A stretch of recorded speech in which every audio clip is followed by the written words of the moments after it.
Hey everyone, just a quick heads up, if it sounds like I've smoked about 10 packs of cigarettes throughout the run of this video, it's not that, I'm just sick. Now, it's not the same sort of sickness that put me off for 4 months, so thank God it's not COVID. But I'm not actually disinterested in this video. If it sounds like my energy levels are low, it's because I'm just totally sick. Anyways, on with the video. This video has been funded in part by the Guild via Patreon. Check out the links in the description or at the end of this video for more details.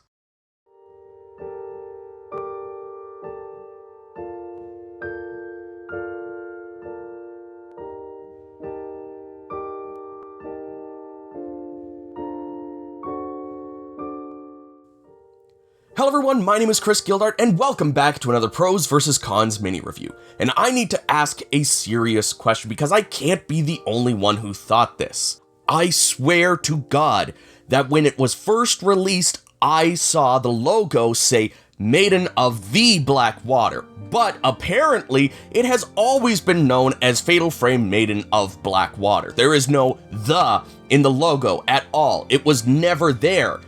I can't be the only one.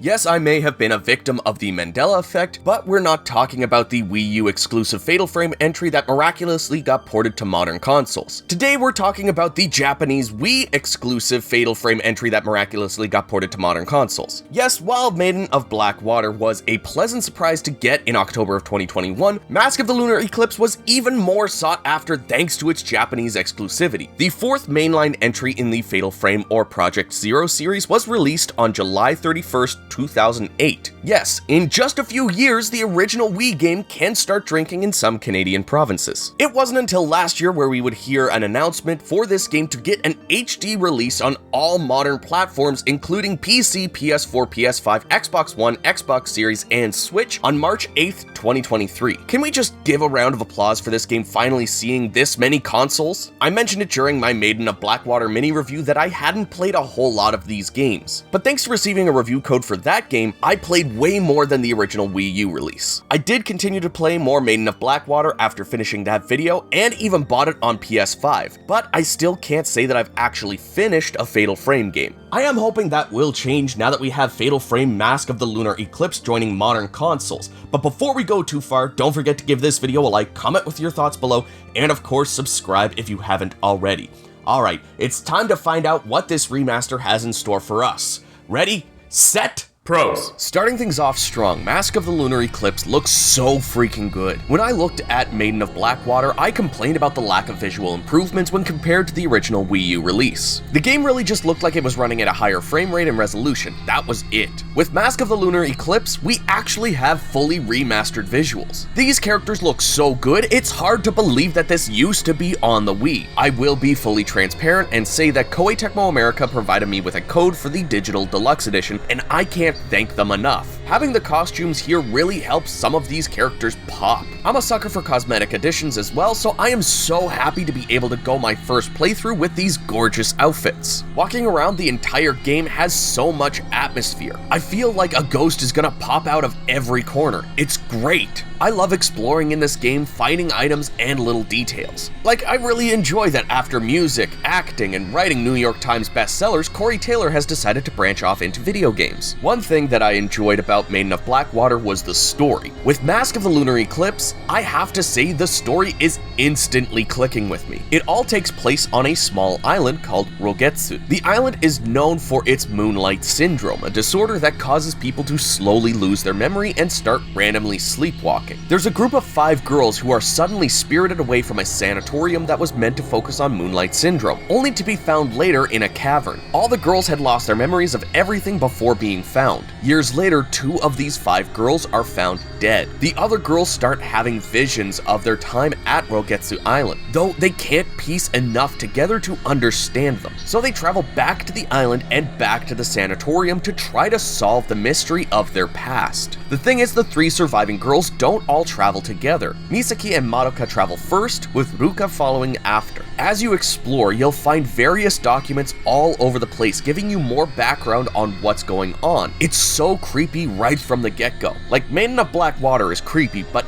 as you learn more about what's really going on and read some of these stories, you will really be disturbed. Save points are also a thing in Mask of the Lunar Eclipse. You still have the ability to save between each stage, but I like having these specific save points throughout the areas you'll find yourself in. When you walk near them, it will autosave, but you can do a manual save as well, just in case. This is also where you can buy items and costumes with the points that you've earned. I like having this somewhere in the stage rather than needing to wait until you've completed the stage. This would really make playing this on the Switch in short bursts on the go way better. Plus, if I want to change my costume, I can do it pretty well whenever I want. You're also going to stock up on healing items because this game isn't as forgiving as Maiden of Blackwater. I played both games on easy so I could sit back and enjoy the story, but damn do you need to work for it in Mask of the Lunar Eclipse. This game also has similar gameplay mechanics to that of Maiden of Blackwater, making it really easy to jump in from that game. I played a bit to prepare myself for Mask of the Lunar Eclipse and didn't feel much of a disconnect when I started it up. You move with the left stick, control the camera with the right. There are different control options if you like the classic style or want a more modern take. I personally prefer the classic style, but I like that there's an option for that.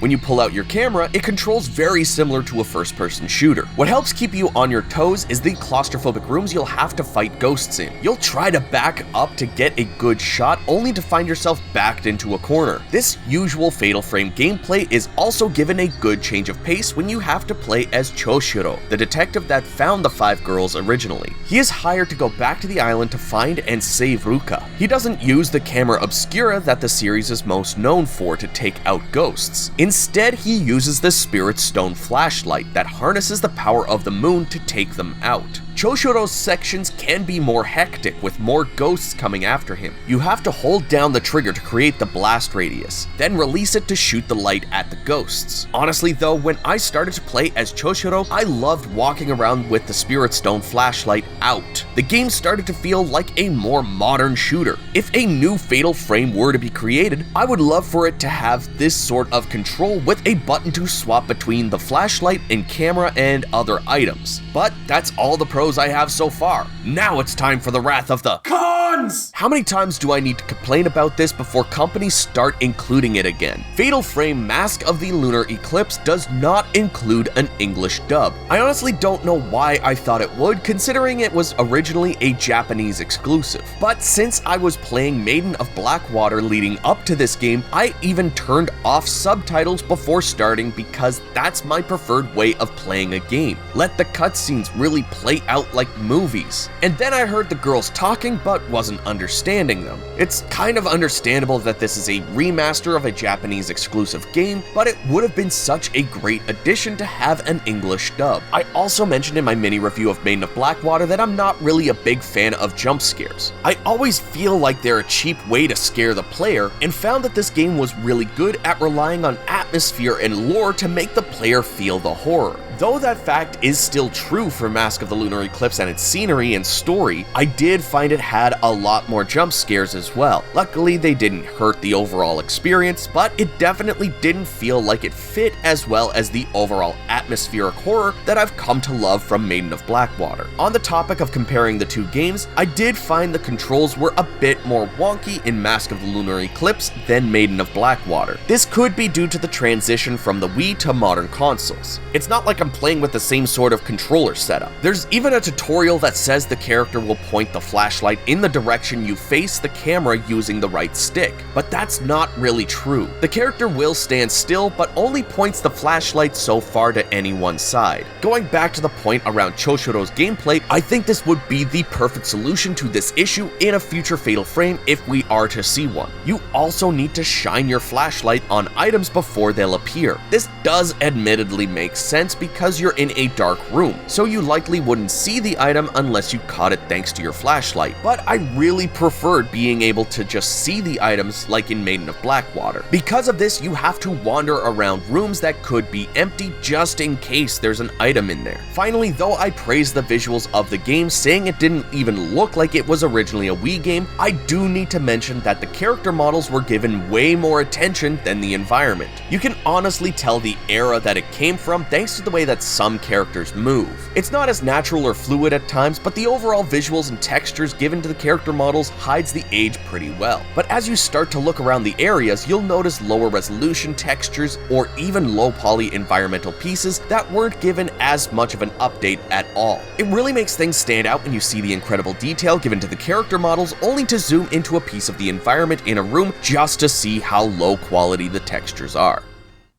In the end, Fatal Frame is really proving to be one of my favorites in the horror genre. Like I said earlier, I'm not the biggest fan of horror thanks to things like jump scares, though I am trying to be more open to the horror genre lately, even buying the Resident Evil 2 and 3 remakes to try them at some point. But Fatal Frame has been a great way for me to ease into the genre thanks to its focus on being more unsettling than startling. Fatal Frame Mask of the Lunar Eclipse has absolutely drawn me in with its story. I'm writing and recording this script while I have a bit of a head cold, so I had to look up a source for the story when telling it back, and I accidentally got spoiled on a plot point that really disappointed me. And I'm not usually one to care about story spoilers, because for me, it's always more about the journey than the destination. But this actually affected me. That has to say something about how good the story and game are, and that's why I give Fatal Frame Mask of the Lunar Eclipse a thumbs up.